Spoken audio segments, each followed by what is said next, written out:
All right, a few minutes ago we had a little technical difficulty when we checked in with Pat Sullivan. Yeah, but now he's back talking about planting grass seed. Well, it is go time, and go time means grass seed, because people have been asking for the last couple months, is it too early? Well, yeah, it was too early, but now, you know, we've hit April now. I think it is time to safely put in grass seed. Now, let me just tell you how grass seed goes. So people look, if you look right down here, what you can't see in this shot is above this there is a tree.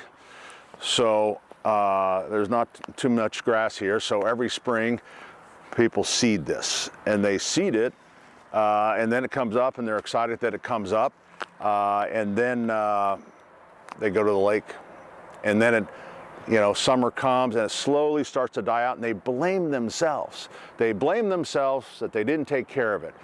Well, the fact really that happened is the tree fully leaves out. And once the canopy of the tree fully leaves out, it reduces the amount of light, and then the grass just kind of dies away. And some people are fine with that, but the thing is, when you get a bag of dense shade, what do you think of when you think of dense shade? Yeah, exactly. You think of dense shade, no light. Well, if you read the back of the bag, it'll tell you you really need 3 or 4 hours of sunlight to grow grass in the shade. But people do it, so if not, the other thing, and it'll be a whole nother subject, is figuring out how to create a garden here with something that is good. But as far as grass seed tips, so this is what a lot of people like to do. So this is bulk seed. I grabbed some bulk seed, and it's called overseeding. All right, overseeding goes like this. Hey, Bob. And you see your neighbor because it's springtime. You haven't seen him all winter. Yeah, overseeding. Yeah. So when you overseed, you get about less than 1% germination, because the seed is just laying on top of either thatch or laying on undisturbed soil. It really doesn't do much good. Now, it's great for neighbor relations because you haven't seen Bob. But to do this right, and I never pass up an opportunity to show the garden weasel. It's been around forever, but you need to agitate the soil. So whether it's a rake or whatever it is, you get in there and work the soil, because this will tremendously increase the germination rate. So we get that, we plant our grass seed, and if it's just spots, you just kind of drop it down there. We like to put too much seed down, and when you do put too much seed down, it's good for the economy.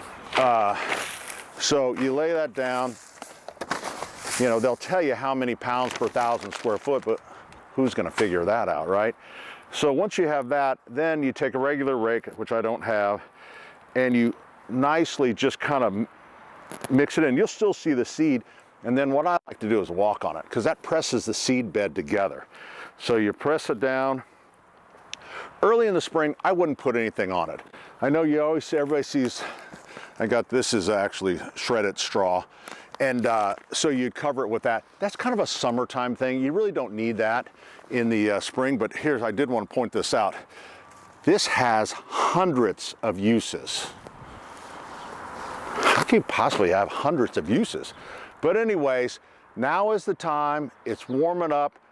Remember, keep it watered. Light watering a couple times a day if it's hot, instead of deep watering, and you will have a beautiful lawn.